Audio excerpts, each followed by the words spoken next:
We are now live. Good morning, everybody, and welcome to the ICT Educator webinar series. I'm Steve Wright. I'm the ICT State Director, and we invite you to visit our website where you can see the 10 regional directors that support our team from the various regions of the state. Sometimes changes occurring here and there in the future as some people will be leaving us. And on Rise, Nicole Sherman, she's our producer for this series, does an excellent job of getting wonderful people to come and speak to us. And of course, Sean Monson, who's been our subject matter expert statewide this year, who's organized this particular one, which is very timely. On our website, we have over 35 recorded webinars just like this, where we've got the video edited down so you get all the oohs and ahs out. We got the transcript, we got the PowerPoints and everything. So it's an incredible resource to go back and find things for other use. Coming up in the future, we've got remote employer engagement with Nepris, which is an online platform that will allow you to do employer engagement without having to have, it allows industry people to come into the classroom virtually. Nepris helps find those people. And it also looks like it could be used for our advisory groups and things like that. And if we're still on some sort of distancing type thing, it may be a great platform. So we'll learn about that next Friday. And then we're skipping a week, and May 29th, we've got to be determined, but I'm in talks with Eon Reality about 2.5 dimensional virtual world labs for welding and nursing and other things. I understand some of our colleges have actually talked to them about, or it should be very interesting. Today, however, we're going to take a look at remote labs in the sense that we're going to utilize what we've already got going. A lot of people have responded beautifully to the situation we have where students can't come to labs. And typically IT is one of these sectors that everybody has had access to remote labs forever. It's wonderful. And so for us, the adjustment was minimal other than say, wait, how can we help other people? And so that's what we're going to be talking about today, the other departments, the other applications for some of the systems that we have. And with that, I'd like to turn it over to Sean Monson, who's going to give us an overview of what we're going to do today. Thank you. Awesome, great. I can share my screen here.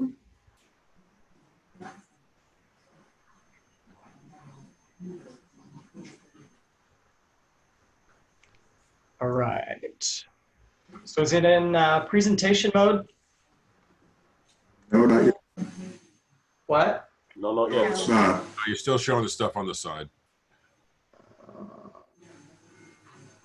Well, let's see.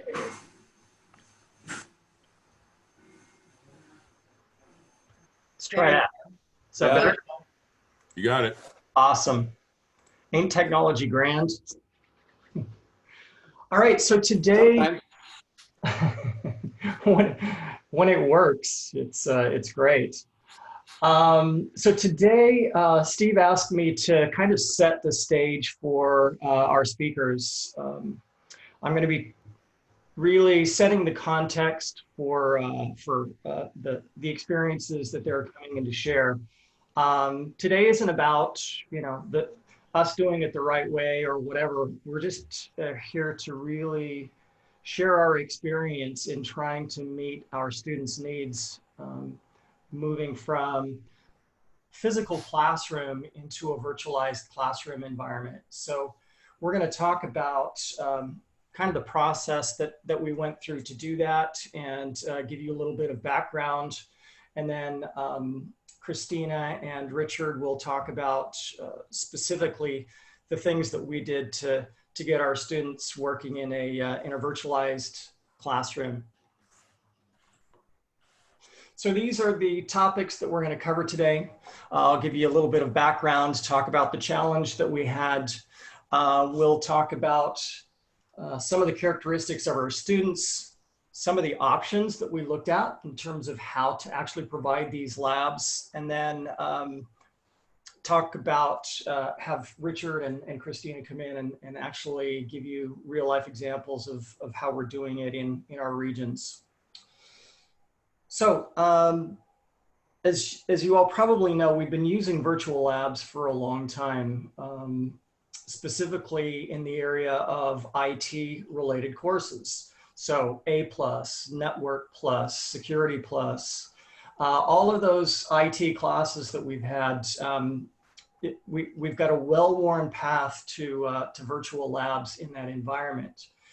But when the COVID craziness came along and we had to shut down our physical classrooms, we did have business application classes that were being taught in a physical classroom on a physical PC, and that software was residing on those computers, and students were used to being able to come in and sit down at a computer and do their Excel, PowerPoint, all of those Microsoft Office applications.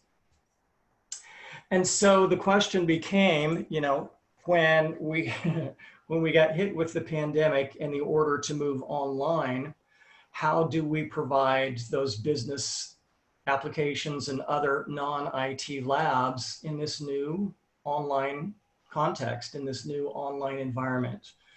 So we went through a process of thinking about, okay, what's the best way to actually offer these kinds of classes? Part of the equation was our students, and a lot of the students taking these business applications are not necessarily technical students, right? A lot of them don't even own a PC. A lot of them are using Mac, Apple Macintosh, Chromebook, other kinds of computers that may not necessarily be compatible with a lot of the solutions that are out there. And these non-IT students may lack a lot of the technical proficiency that's necessary to work in some of these environments. So, that was the challenge. Is how do we get these students moved online, considering the reality of the kinds of equipment and the proficiency, the technical proficiency of the students. So some of the things that we looked at in terms of possible solutions were obviously within the virtual lab context. Can we use Office 365? Can we use VMware, NetLab, Practice Labs? And there were some other options as well, right? So the thing about Office 365, the great thing is it's generally free to our students. Provides some of, not all, but some of the Office applications, allows web-based access, and in most cases, the software can be downloaded and installed on the students' computers if they have a computer that's capable of actually running the software. One of the disadvantages, and probably the primary reason that we didn't select this, was that the software that's provided online in the web-based context is really kind of light versions of the software, and it was missing a lot of the important features. And in addition to that, we're teaching Microsoft Access as part of our Office suite, and it's not offered in online format. The other thing that we looked at was the possibility of using VMware. We do, again, in some of our technical classes, we do use VMware and actually create virtual machines on the host computers in the classroom.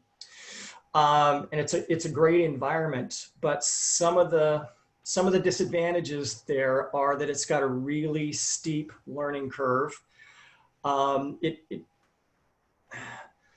It requires that students are fairly proficient from a technical perspective, in that they have to install the VMware software, they have to install an operating system image, and then they have to install the third-party software.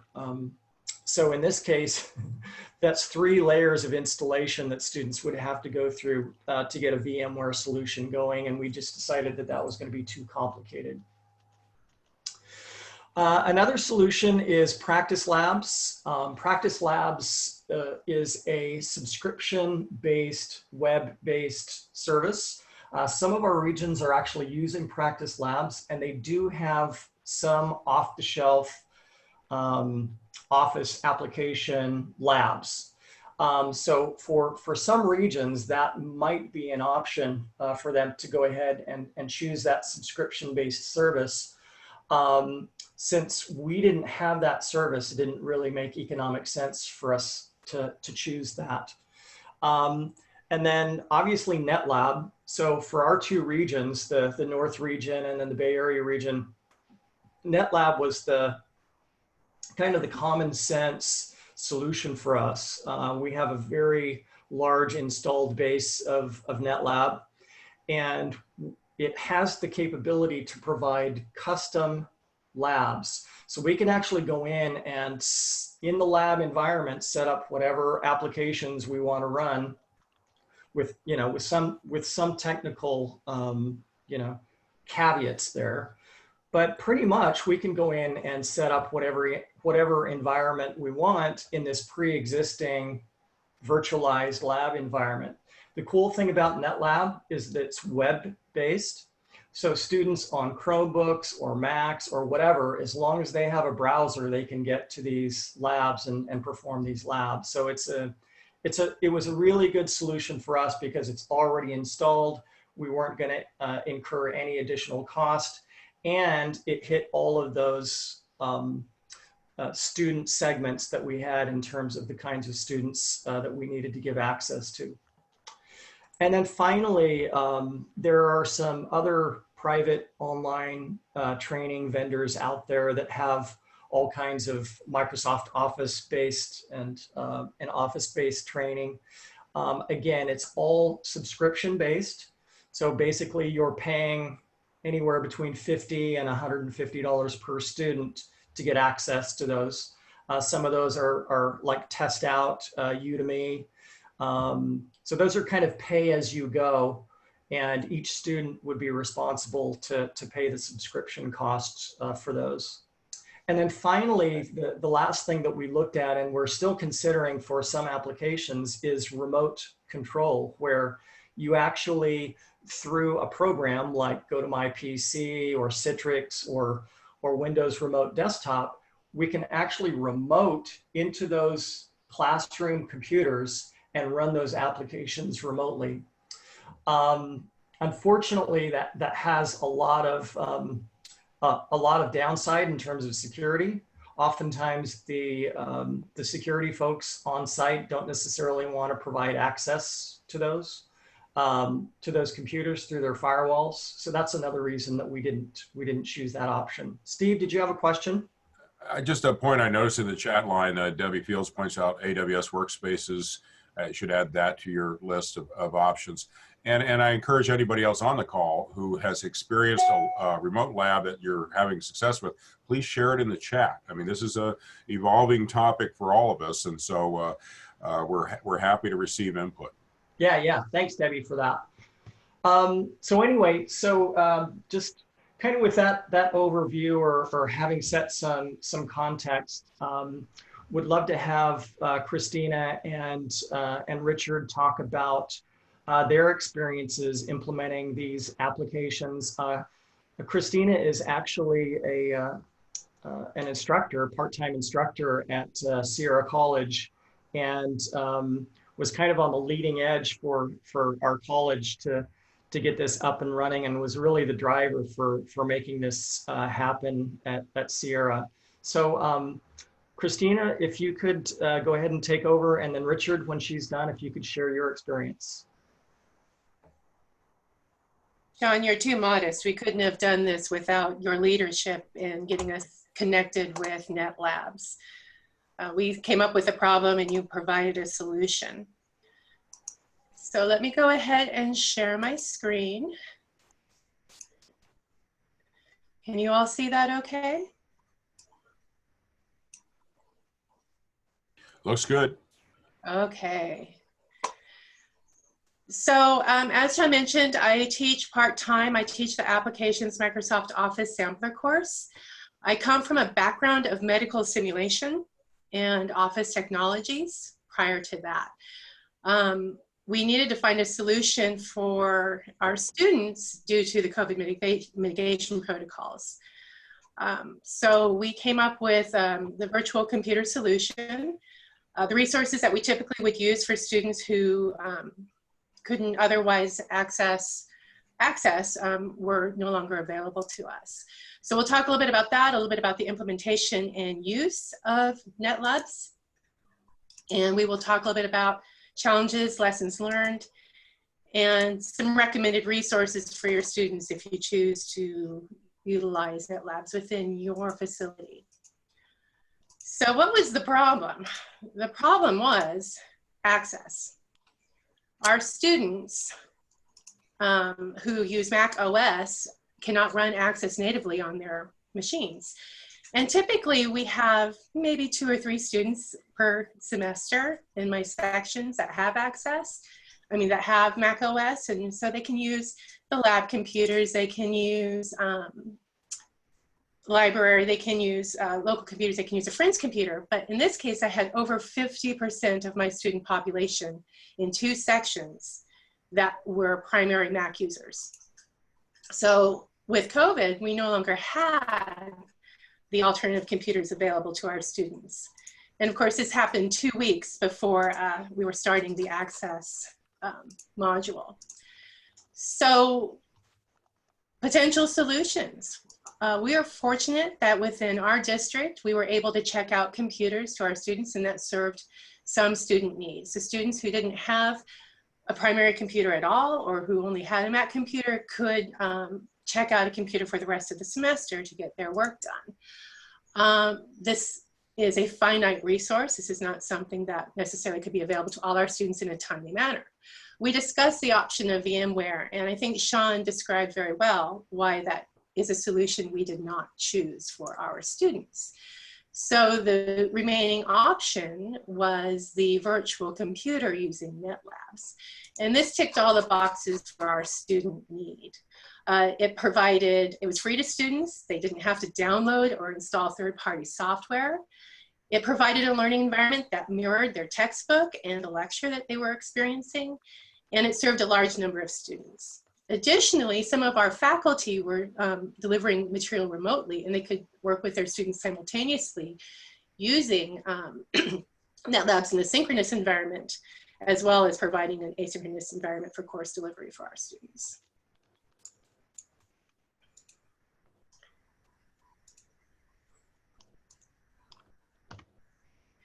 So our setup, Sean set up our accounts for the faculty, and once it was set up, I logged in, and with a colleague of mine, Darla, we went ahead and explored the NetLabs environment. As a faculty, you're responsible for creating your student accounts. You can do this individually per student, or you can do this for your entire class using a comma-separated value or a text list. I chose to use the comma-separated value list to upload all of my students at once. It made life much easier. The part that took the longest was simply giving students their password and their access information. One of the things that we learned that we needed to do was set a reservation time maximum. The maximum that is the default for the system we were using was 40 minutes. And that's really only 30 minutes because there's a 10-minute reset cycle time for the NetLabs environment. So we found that this was not enough time for our students. So that's something that if you choose to use the system, you're going to want to keep in mind the maximum amount of time you can reserve it, because as you reserve a pod, it's set for a specific time. And once that time is completed, the students either have to extend the time if that is enabled for them, or they have to set up a new reservation. I felt it was really important to orient our students. My biggest concern was helping them to learn an application that I was just learning myself. And so I wanted to provide students with as smooth an experience as possible, knowing that the environment would be a little bit different than what they were used to. Not only from an applications point, going from a Mac OS to a PC OS, from their homework to this resource, but from an interactive perspective as well. So I created orientation materials in addition to a student user guide that was provided to our students to help students learn how to navigate the system and be a little bit more comfortable with it. So they had, in our LMS, they had a resource that told them the purpose and how to log in to NetLabs, and then they had the video that showed them how to interact with it so that they could be more prepared.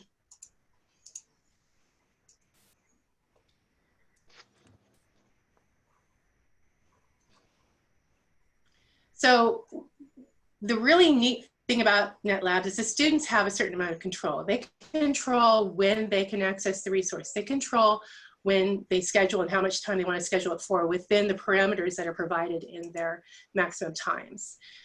And the students have access to this 24 hours, 7 days a week. I don't know about the rest of you, but are your labs open 24 hours, 7 days a week on your campuses? I know ours aren't. So this really allows students to do that at their time, at their convenience. You as a professor can participate in the labs with the students. I had a student who was having difficulty with her class assignments, and we had a Zoom meeting, but because of the system she was using, she couldn't hear us on Zoom, she couldn't see us on Zoom, she could only utilize the chat. So I was able to jump into her NetLabs lab that she had active, and we were able to troubleshoot the issues, use the opportunity to teach and learn while communicating through a chat device to help her with her work. So it was almost like being able to walk up behind her in the lab in the computer and say, here's what you need to do, here's what's going on, show me what you're going to do here. You know, it just made it a richer learning experience than just using email. As a professor, not only do you manage the accounts, but you also have a certain amount of statistical tools available to you to see when students have logged in, how many attempts they've made, how many hours they've spent in the lab. So you have an additional resource to kind of see what your student utilization is. And you have the power to help your students with their accounts as far as resetting passwords and things like that. There are probably more features available. I just haven't had an opportunity to play with them yet because I'm still learning the software myself. We've been, what, 3 weeks in on this, 4 weeks in on this. So some challenges that we experienced. This is another application. It's another layer for the students to have to learn. And for some students, that's easy. And for others, technology is still very new to them. With the extra layers and steps, the thing you have to keep in mind is that this is a virtual machine. It is in no way connected to this laptop or the computer that the student is using. So when it comes to working with start files, especially for those of you who teach accounting, if you have start files, the students cannot just put the start files on the virtual machine directly from their computer. They have to use a cloud or an online resource. So for my class, the students are often provided a start file, they do the work, and then they uploaded the completed file. In order to do this, they need to access their LMS from within the pod, download their start files from within the pod, do their work, save it and upload it from within the pod to their LMS in order to save their work. And if they do not do that, when they close out of the pod, all of their work is gone. It's lost, it's kaput. So helping your students develop a pattern of save your work, close the application you're working on, upload a backup to the LMS, and then come back and resume is something that's really important to help your students learn how to do. So there is that extra layer of steps. For the students, some of the students had a hard concept of how NetLabs worked, and so letting them know it's like a remote control. If you have a car, a toy car, and you want to get it from point A to point B with your hand, you can just pick it up and vroom it, and that's kind of like working on the computer on your desktop. If that same car is remote control, you can still get it from point A to point B. It just feels a little bit different, and that's kind of how the NetLabs environment feels for students at first, until they get used to working with that environment. So giving them that kind of analogy helped them out a little bit. The thing that also was an issue is learning about disruptions. Disruptions happen whether it's a power outage, they lose their connection. This fall, we're going to be coming up to fire mitigation again. We may have more rolling blackouts to be concerned about. These disruptions can pop the students out of their environment and they lose all their work. So again, helping them to remember to save frequently is really important. They need to save, close the application they're working on, upload it to the LMS, and then they can resume their work. We had a few students who unfortunately lost their work early on because we didn't know about the 10-minute reset cycle in NetLabs. And so that caused a little bit of frustration for our students, understandably. So when I got started, I have some lessons learned. I diligently created all these resources, put up a sheet of information and videos and links on my LMS. And then I sent the students an email and included the user guide with email, trying to make it convenient for my students. And what I did was I ended up having information in 2 separate locations. And so the students went straight directly to the guide and completely ignored all the more useful resources for them. And as a result, they were accessing a hyperlink that they didn't have an account for. And so it took a little troubleshooting to figure out that the information that was in the guideline was a little bit different than the information that I had provided them. And that was my mistake. So I learned to definitely put all of my information into one place and to verify my links and my resources before moving on. We talked about the 10-minute reset. It's really important to let your students know that those last 10 minutes of the NetLabs environment is not theirs, it's the computer's. Once that comes in, they may not be able to upload their work. And so that's been a problem. If anyone knows of a different solution to that, please let me know, because I'm still learning. My students tend to underestimate the amount of time a project will take. I don't know if any of you have had that experience, but they think, oh yeah, I can do that in 20 minutes. And really it might take them an hour to get it done. So I've been recommending to the students to set the maximum amount of time for their reservation, so that they have ample time to do their work, but then to release the reservation to make the pod available to others. So when a student registers a reservation and they work on it, that reservation time is theirs. And if they leave the pod without releasing the reservation, that reservation continues to stay there. So they need to be able to release the reservation in order to open up that particular pod for someone else. And I don't think this has been made clear, but when you have a class, you can have multiple pods. So you can have concurrent users, 1 user to 1 pod. And so if you have 30 students, but you only have 20 pods, and if they all want to use it at the same time, you're going to have a little bit of traffic. So having the students release the reservation to make the room available for someone else is a good habit to get them into. And finally, remind your students to save their work, close the application, upload it to the LMS, and resume. It's going to become a mantra. It's something you just need to say over and over again. So the resources that we provide was clear directions and a few caveats to help the students troubleshoot the issues that they were experiencing. We provided orientation documents and videos to help the students in multimodal learning aspects so that they could interact with the environment in a way that made sense for them. Provided that user guide and save, close the app, upload and resume. And that's where we are right now. The majority of my students have logged in. They have used the service after the first couple of days in our initial issues with logging in and the timeouts. It's been very successful for students. They've been working pretty seamlessly with the environment now that they're familiar with it. And it's been really good for our class and for our students. We have 1 student who is very frustrated with the environment. I don't think she has a good connection to it, and she's choosing to take an incomplete and work on the course when she can get back to a physical computer. But for the vast majority of my students, it has actually worked out very well.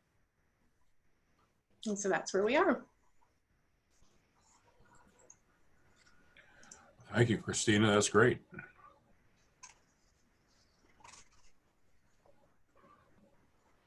Is it time to ask questions? Please. I think we probably, yeah, a quick question. We want to move on to Richard pretty quickly. Then I'll wait. Perfect.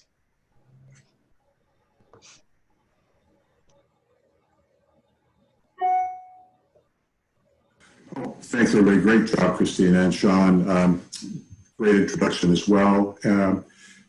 NetLab was actually the solution in the Bay region for our colleges, as we had 6 colleges that have their own NetLab systems set up, and all of them struggled with maintaining it and keeping it running. And we're quick to agree that a regional option would be the best solution. And that was back in 2014. We had been using NetLab for almost 10 years prior to that. And we're successful in pooling money together to move the data center to Cabrillo College And subsequently, since that first year, our use of the system has grown quite a bit. I mean, last year we had almost 80,000 hours of students' labs completed on our shared NetLab system. And we have 20 of the 28 colleges using it quite a bit, and additional ones coming on board this year. And, you know, we were presented with an opportunity to do more with NetLab. You know, we had typically taught our IT classes, but now with the COVID pandemic and with the open labs at all the colleges, and every college has an open lab that students can come in and do their work at, those are shuttered and closed down and not accessible. So we have been asked to schedule something, and typically open labs are only open certain days of the week, like not on the weekends and certainly not late in the hours. And NetLab gives them an opportunity to get in and come in and use a computer anytime they need to use one. So Christina did a great job of showing how students react and use Office products, and we did the same. We have a couple of colleges using Office for the very same reasons Christina pointed out, you know, the need to have access to Access and all the tools and to ability to save. So students get an account. It is another step. So they do have to have another login. It's another URL they have to go to, another password they have to remember. They log in. This is our homepage for the Bay ICT NetLab shared environment. When they log in, it's a very sparse homepage, looks like this, and they can schedule a lab time, a reservation on the lab. So they click on that. In this case, we actually have set up in the same kind of way that Christina and Sean has done with Microsoft Office. We set up Fusion 360, which was a demand from our manufacturing and engineering instructors who were faced with, you know, no place to have their students do their labs, as their lab environments with computers to run Fusion 360 were no longer accessible. So we've set that up and piloted Fusion 360. It works quite well with our existing NetLab hardware. Like Christina said, they pick the date when they want to actually log on, set their schedule, their time. There will be multiple pods. Right now, we only have the one Fusion 360 pilot pod set up, but we can easily copy that to as many as 30 instances. So it would be just like they were to walk into an open lab system. There would be 30 computers there, some of them being used by students, some open. They could sit in at one, pick the time, and begin doing their work. The lab reservation shows up in their homepage.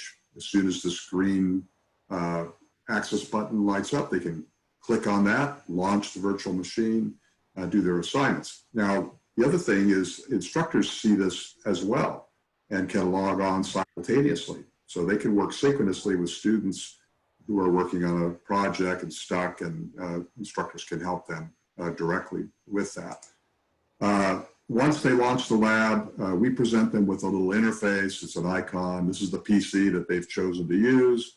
That's the user workstation. They click on that, and it launches a Windows 10 environment for them, virtualized. It has Fusion 360 installed on that image. Right here's the desktop icon to launch the program. With Fusion 360, they have to have an account and with the company. They get that for free. NetLab's free also, and they enter their credentials and log on and can use the application in their browser, on a Mac, on a Chromebook, on any device that they have an internet access and a browser to. So, I wanted to get a little bit technical about the background, because this is real computing hardware, real systems, powerful systems running in a data center. Ours happens to be at Cabrillo College, a great host for that. When we chose to send all of our equipment to Cabrillo, when the 6 colleges agreed to, forklift their equipment and send it down there, we knew we had to hire a full-time system administrator. We were So, lucky to find David Hovey, who's on the call today, and he'll be available for questions. He mans this with his student helpers, keeps it running, and has been just a great resource to all of us. He's probably the key to our success, I think. But you can see students access it either from campus or today as internet users from wherever they're sheltered, and they come in through the site firewall. We're not on the Cabrillo campus network. We're on our own network. We manage it ourselves. Bandwidth is not a problem at all. Now, some of the applications we've been asked to look at require better resources. This is all the engineering programs, CAD, SolidWorks, and digital media too, by the way, like Photoshop, also are applications that are graphics intensive. So you have to have a better computer to be able to run those programs. And that means we have to have better servers on our NetLab system that support graphical processing units or GPUs. So we've got to buy new hardware to be able to do SolidWorks and CAD, AutoCAD, and Adobe, Photoshop, those programs. So we're in the process of doing that. We should have it set up this summer. David's on that task. He's doing procurement right now. It basically means we got to buy more powerful servers. They're double the size and capacity.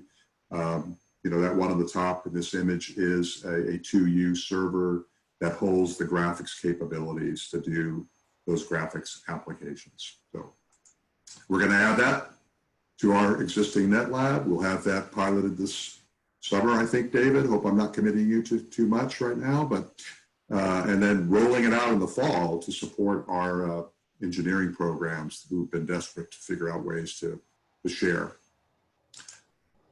Instructors can log on too. Christina, I don't know if you showed this, but you have a logon account as an instructor. You're part of a community, probably your college. That's the way we divide it up. Every college has their own community. They manage their own instructors, their own students, and the lab content that they want to use. Instructors have more options. They can manage the classes, the user accounts, the access control list for the pods, however they want to do that as well. And there are sets of resources available. In this case, we call them labs or lab content, but they're really access to virtual machines that have applications running on them. So we have Office running on our NetLab. We have 30 Windows 10 machines that you can launch and use. Fusion 360 is up there. We've been doing QuickBooks for quite a while, which was, of great interest to some of the schools that teach that. It is a licensed product, so only the college that has the license can use the NetLab. I mean, we can't just share it with everybody. That's illegal. But they can set up and have access if they do QuickBooks. That's really been helpful because typically with QuickBooks, it's set up in a lab that's also, a lecture computer lab, and they can only use QuickBooks when they have the class scheduled, 2 or 3 times a week. So we've been able to make that available on our NetLab as well. Just very quick, we're moving on it. We're happy to share. We work with many of the other NetLab implementations. It's not just up here in Northern California, but Coastline College has a pretty intense NetLab implementation down in Orange County. West LA College with Marcus Butler also has a NetLab implementation that they share. There's our website. I put David's email address, not as a link, but he's available too to answer questions today too. And we've left time to do that. Sean, I'm going to turn it back over to you. Sean, you might want to share the link to the NetLab user group where we archive a lot of prior user group discussions and any background material that's helpful to a lot of folks. That would be a good item to share for new people. Absolutely. So a question I have for Sean and Christina and Richard is we may have people on the call who are asking themselves right now, okay, what's it take to get up to speed? I have nothing right now. I have classes scheduled for the fall that really need something like this. What's the time frame? What are the first steps? you know, what does that look like? Is it even reasonable to think I could have implementation or access to somebody else's system by phone? Yeah, it's Richard here. I can answer that question about certain applications. I mean, if they want to use Microsoft Office in a class, they can do that almost immediately. And we were faced with that in the Bay Area. A couple of the colleges had classes they were running, short-term classes starting up, this past month in April. We were able to get them up and running with Office. We have to have the applications that has to be set up. Obviously, things like SolidWorks and AutoCAD, we don't have those available yet, but just a matter of installing the application on an image and then copying that image and making sure you have the hardware on the NetLab side to do it as well. And then get training how to use the site, and we can certainly provide that. We typically have, through the NetLab users group, there's a lot of resources up there already. And typically in the summer, during our faculty development weeks, we typically have a NetLab. Let's talk a little bit about money. Whenever something like this happens, you got to pay people, things have to happen. You might need equipment, you might need a new circuit or something or whatever. And I'm just, I'm going to preface the question with a statement that we have strong workforce funds.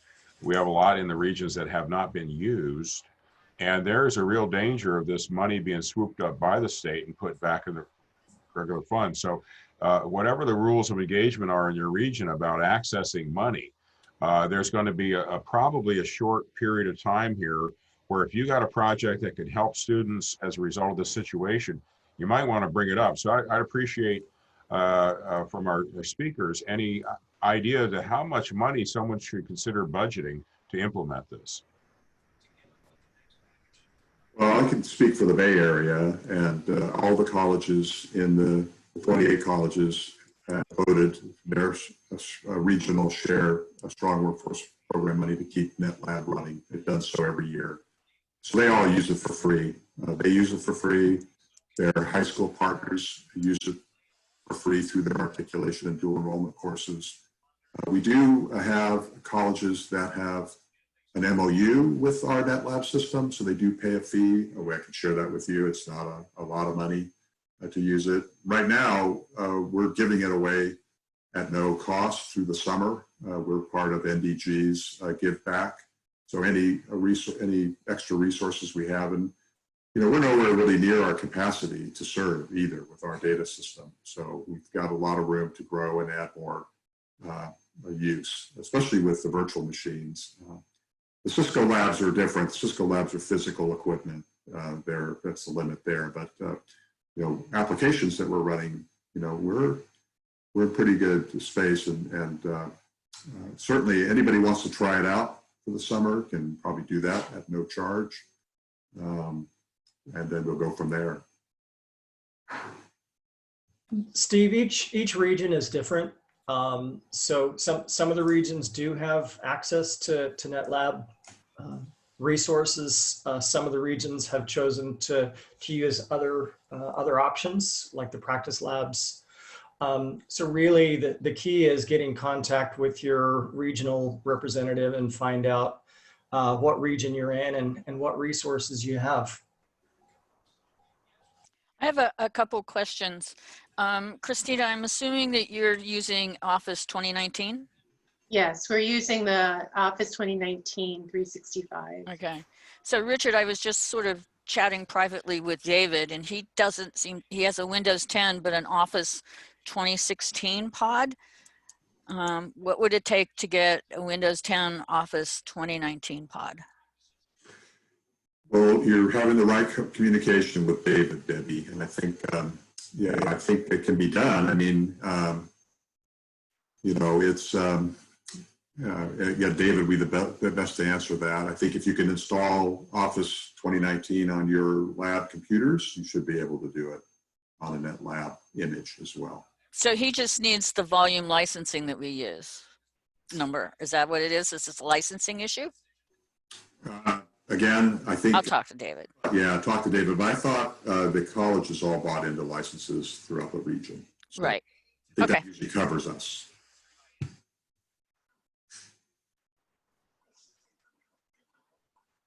There's a question in the chat from Angela asking asking if NetLabs can support programs like Adobe and other programs, maybe like Tax Act.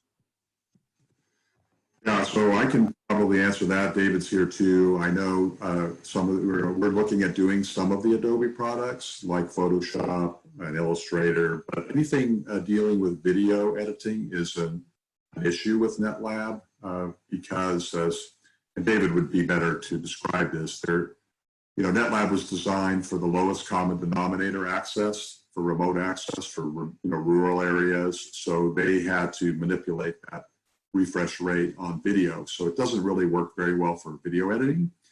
However, we are exploring our data center to do what you might be doing in a public cloud, doing it privately. So setting up environments where they access in a VMware environment. They just access the machines and then consequently won't be as limited. Yeah, David's posting in the chat. Yeah, those GPU machines to run the Adobe products. I'm surprised that Adobe hasn't come forward with something. So many schools teach their products, and I heard kind of through the grapevine that they might be looking at some way of making that available to their education partners. Maybe somebody else has better insight on that. Certainly, any other program, any application you can run on a machine can run on NetLab. So the accounting software that she's talking about could be run in that environment if you have the right licenses. Probably, yeah. Now there are some companies that have different language about how their licenses work in the cloud. So that would be something you'd have to, address individually. So the limitations seem to be bandwidth and licensing. What about implementation? I mean, suppose I have something that would meet the criteria for bandwidth and licensing, but I just need to get it put on the server and available. How long does that take? David, maybe you could pipe in and tell exactly that. Depends on how busy I am, he says. All right, well, and that's the other thing we're trying to deal with is throughout the entire state, we can't all be looking at David to implement things, and other people have to do things too. I might, just as a general advice, we may not get it quantitative here, but I am privy to knowledge that there's a concern in the Chancellor's office that unspent funds that are out there right now will be recalled, and if you haven't dedicated them. So those of you who feel like you have an opportunity or a need to implement something like this, just come up with a number, run it by one of the experts on this call, and submit something and say, could you put a hold on X amount of dollars for me to implement this remote laboratory capability, because we're going to need it to run classes this fall. Get that in. And however you do it, email, whatever. I mean, your regional consortiums all have their special way of doing this, but the rules are about to be broken big time, so you need to get the word in. So Steve, if you're in a region that already has a NetLab environment, those custom labs, depending on the situation, we were able to get our labs spun up in the matter of a few days. I think it was 3 or 4 days that it took for Jim to get those labs spun up. So it can happen pretty quickly. Yeah, and I think there's other interesting things brought up today, Christina. I love the way you shared the psychological part with the students. And these are not IT students. Yeah. And so we have a different layers of training, and that's very interesting as well. Yeah, David did respond more. He said he could probably get something up in a week, depending upon the application. So when I talked to you earlier, Richard, I asked pretty much the same question. I think you probably already said the same thing, but if anybody here thinks they need one of these remote capabilities by fall in order to offer a course, there's time to do it. So you need to get on it, and that's all I got to say about that. All righty, we're doing pretty good. Any other questions? So we figured we'd have some how-to questions here. We're ready. Yeah, while people are contemplating their questions, I just wanted to add that NetLab is a nationally used product. So Sean and I participate as part of a team of instructors all over the U.S. who develop content. And we have recognized that that's really the value of NetLab is the content that's available once, not just having access, but also having a simple way to administer labs and deliver labs as well. So I don't know, Christina, if you're already using the embedded labs within NetLab, or just having your students do their labs from their textbook or something on the system. Well, I'm glad you brought that up, because there is kind of a back and forth discussion among some people like us, very simple user fee based service like Practice Labs. It's easy to implement and get going, but you have that constant fee. Other campuses, faculty, or whatever prefer to get more involved in what's on there and how it's built and everything else. And that's more your NetLab kind of candidate. And early on in this whole discussion, I was much more in favor of the cloud-based pay-per-seat thing, because I thought it was simple. And then I discovered that faculty and the colleges actually like getting involved in this stuff. And I thought, wow, I didn't realize that. And so that seems to be part of it. Yeah, some do, Steve, but NetLab can be pretty quick and easy too. And you can just use a set of labs. There are so many labs already. I mean, we have, in the IT space, we have Red Hat and Palo Alto and VMware. They already have the labs done. It's really simple for an instructor to get up and running. And it doesn't cost anything. Yeah, there's that group in the Illinois, Chicago, I forgot exactly what it is. They've been helping to develop labs for some time too. It's all over. Cassia, Florida, Texas, it's done it through National Science Foundation has developed content. It is work to do labs, and instructors who teach lab know what it takes to put the lab together and the hours that it takes to do that. And if you have to have 20 or 30 labs during the course of a semester, that's a lot of work. So if it's already done, someone's already done it, we can share it easily. It can be copied from one NetLab system to another quite simply. And there's a whole catalog with the fellow out in Cassia, out in Moraine Valley. They're the repository for most of the NetLab content. Thank you. Any other comments or contributions or questions? I have a question for Richard. Since Steve has offered that there's money out there, so I've been playing with AWS workspaces and the various clients. Two of my issues is, one, licensing. You can get a Windows 10 license, no problem. The Office license is a problem, but you can use the volume licensing from your college, and I need to talk to IT with that. Problem on the back end is that there is somewhat with AWS, there's sort of either an on-demand pricing or a monthly pricing. So I've been just been playing with this, not in full volume. I set up an Office 2019 Windows 10 image on AWS workspaces, and I logged in from a Windows machine, a Mac machine. I haven't used it from an iPad yet, but there's various clients that you can have. So are you willing to sort of fund my experimentation to expand on this? I think, I hope I didn't misspeak, but the money's already out there. It's called Strong Workforce Funds. And a lot of regions have found that they've had a hard time getting it spent internally or within their region, and it hasn't been spent yet. What I'm talking about is that the government is going to say, if you haven't spent it yet, I want it back. Or if it's not committed, I want it back. So people who have been keeping this money, or regions that have been allowing this money to float while they decide what to do with it, are very quickly going to have to decide or give it back. So now's the time to bring up your alternative and say, I have a project, but if you bring it up with your regional consortia or whoever in your college deals with the regional consortia. Yeah, actually, Debbie's college has done a really good job using their Strong Workforce Program money. And so I think, yeah, Debbie, I don't know much about Workspace. I am on a webinar next week on AWS Workspaces to find out more about it and see. I know I've heard through the grapevine there is an expense. I just have to weigh what that would be compared to NetLab. We've already spent the money for that hardware and equipment and everything. Just that's why it's turns out to be somewhat of a better short-term solution anyway, until we, always knowing that we would end up going to the cloud somehow in the future. But right now, it's just been a quick way to Yeah. get I'll request via email that link to the Workspaces webinar, or is that the Thursday one at LA? no, I don't know. This is through San Jose State University, so Oh, okay. that's somehow special for them. Okay. The other, the CSUs are all scrambling too. They're even a little more,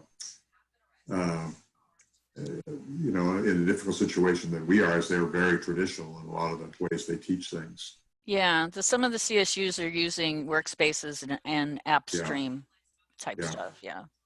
Well, the thing is that we had as many as 56 on here. We're down to 46 right now, but you all are like the folks out there who are talking to the CSUs or the industry or whatever. And as you hear of solutions, let us know.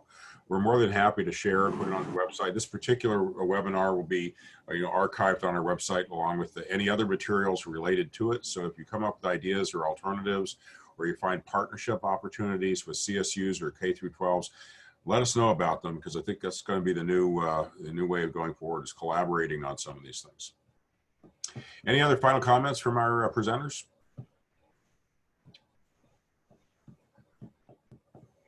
Okay, then we'll wrap it up for today, and see you guys next week when we'll be dealing with Nepris and how to do business engagement online. This should be fun. Thank you very much. Thank you. Thanks, everybody. Thanks, Sean, Steve.